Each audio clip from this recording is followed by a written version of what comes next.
When God whispers, chosen one, prepare, it is not a casual invitation. It is a command, a reminder, a call to responsibility. Preparation means you no longer wait for circumstances to align. You align yourself with discipline, with clarity, with purpose. Ask yourself, if you were chosen today, are you ready? Not tomorrow, not someday, but now. The date, 27th of September, may sound like a number on the calendar, but it is a mirror that reflects how seriously you take your own destiny. Because when a specific time is set, urgency is created. And urgency is what transforms intention into action. If you see yourself as the chosen one, you cannot walk carelessly. You cannot speak without awareness. You cannot waste the hours that are given to you.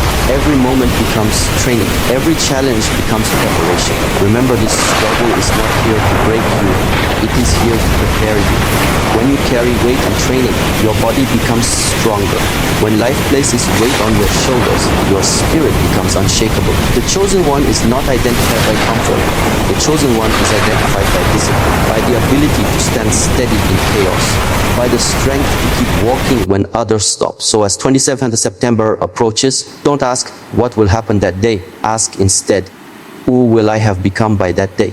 If you cultivate focus, discipline, and stillness inside, then it doesn't matter what the day brings, you will be ready. And readiness is what makes the chosen one different from the ordinary. So hear it again, God said, chosen one, prepare, not for the date itself, but for the version of you that must rise when the moment arrives. Preparation is the highest form of respect. When we speak about preparation, many people think only of being ready for a task, an exam, or an opportunity. But preparation reaches far deeper than that. It is not simply about getting ready for something external. It is an inner declaration that you value what is coming. To prepare means you have understood that what is approaching carries weight, carries meaning, and deserves your dedication. Respect without preparation is empty. To say you respect a teacher, a master, or even life itself, but then to appear unprepared is a contradiction. Respect is not in words, but in action. And the most powerful action you can take is to prepare. Think about a student entering the classroom. If the student claims to respect the knowledge of the teacher, but comes without reading, without practice, without discipline, then the words of respect are hollow. But if the student has studied, practiced, reflected, then before even speaking a word, the teacher can see the respect shining through the student's effort. Preparation, therefore, is silent communication. It does not need to be announced. It is seen in how you walk, how you hold yourself, and how you step into a moment. Every gesture shows whether you have prepared or not. In this way, preparation is not only respect for others, it is respect for yourself. Ask yourself, when God, destiny, or life says, chosen one, prepare, what is being asked of you? It is not just about waiting for some grand event. It is about how you live each day. Preparation is not done in a single night. It is a process that demands consistency. A warrior does not sharpen the blade only when the battle begins. The blade must be kept sharp every day, long before the enemy appears. In the same way, your body, your mind, your spirit must be sharpened before the test of life arrives. To prepare only when the challenge is already in front of you is too late. Preparation is foresight. It is vision. It is saying, I do not yet see the storm, but I know it will come. And when it comes, I will not be shaken. Respect through preparation also teaches humility. When you prepare, you admit that you are not yet perfect, not yet complete, and that there is work to do. This humility is powerful because it protects you from arrogance. The unprepared person often carries arrogance, believing they can improvise, believing they will somehow manage. But improvisation cannot build mastery. Mastery is built through daily repetition, through small disciplined acts, through hours and days and months of hidden effort. To respect the opportunity that is coming means to train for it when no one is watching. This is why preparation is sacred. It transforms ordinary hours into building blocks of greatness. Imagine walking into a sacred temple. Would you rush in carelessly, distracted, without attention? Or would you walk slowly, mindfully, with respect in your heart? Preparation for life's important days is like entering a temple. You cannot rush in unprepared. You must cleanse your mind, gather your focus, and bring your best self forward. That is the essence of preparation. It is a form of reverence. When 27th of September or any significant day in your life arrives, your preparation becomes your offering. It is your way of saying, I honor this moment. I recognize its value. I am ready to meet it fully. The truth is, every day could be your 27th of September. Every sunrise is an invitation. The only question is whether you step into it with respect or with carelessness. Preparation makes the difference. The one who prepares is always ready, regardless of the date, regardless of the challenge. Preparation makes you steady in chaos, calm in the storm, and strong in the unknown. So remember, preparation is not just about being ready. Preparation is the highest form of respect. Respect for the opportunity, respect for the people around you, and above all, respect for the life you have been given. Discipline shapes destiny. This is not a poetic statement, but a universal truth that can be seen in every aspect of life. What you repeatedly do, what you commit yourself to each day, forms the path that you eventually walk upon. Many people speak of dreams, visions, or goals, but without discipline, those words are like clouds in the sky, beautiful but without foundation. Discipline is the force that turns vision into reality. It is the bridge that carries you from intention to accomplishment. Without discipline, you remain stuck in the realm of wishing.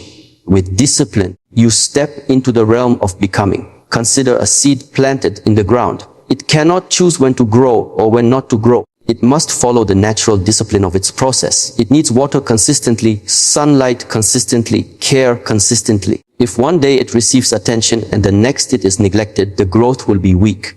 Human beings are not so different. To build strength in the body, you cannot train once in a while. You must train daily steadily even when motivation is absent. To build wisdom in the mind, you cannot read one book and then abandon learning. You must return again and again, feeding your mind with knowledge, reflecting upon it, and applying it. Destiny is not written by single moments of effort, but by the silent repetitions of discipline that shape your character over time. When you look at someone who has achieved mastery, you may admire the result, but the true essence lies in the discipline behind the scenes. The dancer's graceful movement hides countless hours of practice. The martial artist's powerful strike hides years of repetition. The scholar's deep understanding hides nights of silent study. Discipline does not shine on the surface. It works in the background, silently shaping destiny while others are distracted. This is why discipline often feels invisible, but its results are undeniable. Many people misunderstand discipline as restriction or punishment. They think discipline means being forced to do what you dislike. In truth, discipline is freedom. It frees you from being a slave to impulses, to laziness, to inconsistency. Discipline allows you to command yourself instead of being commanded by moods and desires.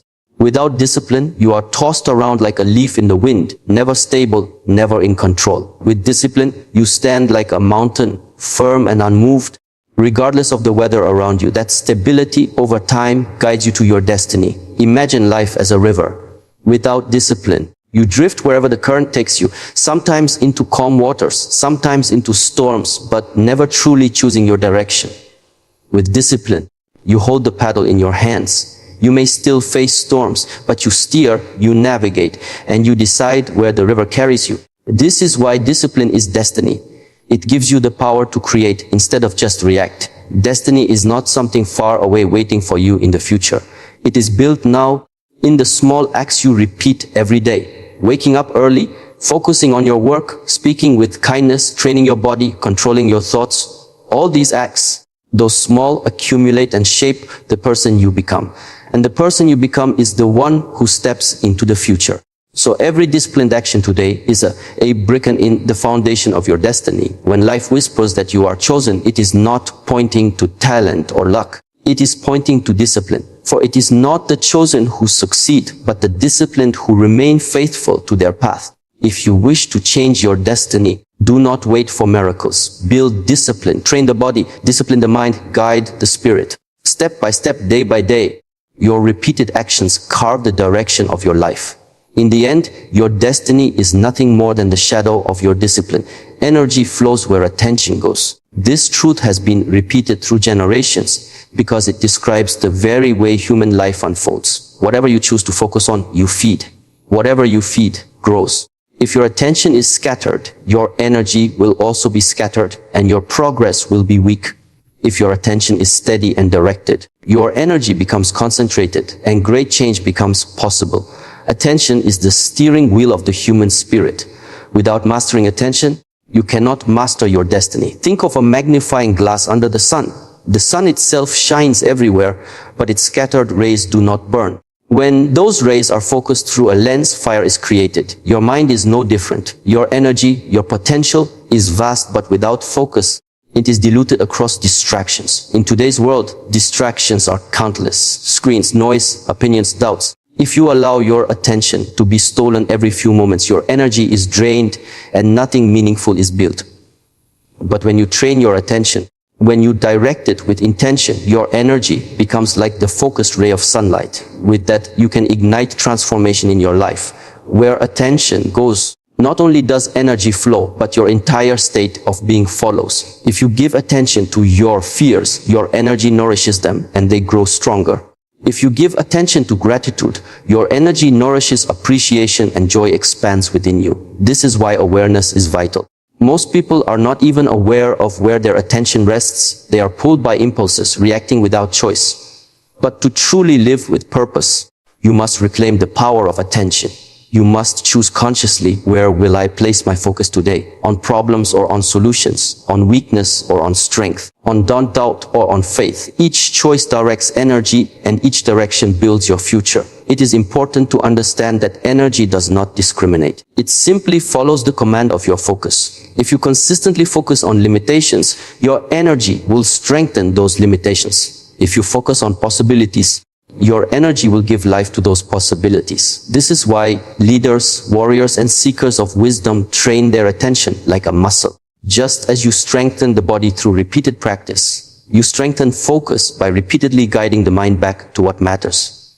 Over time, the scattered mind becomes steady, and the steady mind becomes powerful. Imagine a farmer planting seeds. If he waters weeds more than the crops, the weeds will flourish while the crops remain weak. Your mind is that field and your attention is the water. Every day you decide which seeds you will nourish. If you want peace, nourish thoughts of peace. If you want strength, nourish practices of strength. If you want clarity, nourish silence and reflection. Energy flows where attention goes, so be careful where you place the water of your awareness. This principle also teaches patience. Energy follows attention, but results come with time. Just as a tree does not grow overnight, the areas of your life that you feed with consistent attention grow slowly but powerfully. Impatient people shift their attention constantly, never staying long enough to see results. The disciplined person holds focus steadily, knowing that energy, when sustained, must eventually manifest. If you are called to prepare for something significant, remember this: preparation is not only about physical readiness. It is about mastering attention. If your attention is constantly stolen by distractions, doubts, or fears, your energy will be wasted before the moment even arrives. But if your attention is trained, calm, and directed, your energy will rise exactly when needed. This is the way of readiness. So when you hear the words, energy flows where attention goes, take them not as a philosophy, but as a daily practice. Guard your attention, direct it wisely, feed what you want to grow, and starve what you wish to remove. Over days, over months, over years, your energy will shape your life into the reflection of your focus. In the end, you do not become what you dream. You become what you give your attention. Struggles are signals. Many people misunderstand struggle, seeing it only as a punishment, as something to be avoided or feared. But in truth, struggle is communication. It is life's way of showing you where growth is needed, where strength must be built, where lessons are waiting. If you pay attention, every struggle carries a message. If you ignore the message, the same struggle will return again and again until you learn. Life is not cruel. It is simply persistent in teaching what you need to know. When you lift weights in training, the body struggles. Muscles ache, breath becomes heavy, and effort feels uncomfortable. Yet we all know this discomfort is a signal that strength is being created. Without the struggle, no growth would come. Life works exactly the same. Every challenge that feels heavy is exercising a part of you that has not yet been developed. Struggle in relationships signals the need to learn patience, communication, or empathy. Struggle in discipline signals the need to master self-control. Struggle in faith signals the need to deepen trust. If you see struggles as signals, you stop asking, "Why me?" and begin asking, "What is this teaching me?" The untrained mind runs from discomfort, always seeking the easy path. But the easy path is deceptive. It keeps you the same. It keeps you weak. It keeps you unprepared. The chosen one, the one preparing for destiny, cannot afford to avoid struggle. They must lean into it with awareness, understanding that the discomfort is purposeful. The mountain climber does not curse the steepness of the path. The steepness is the very reason strength is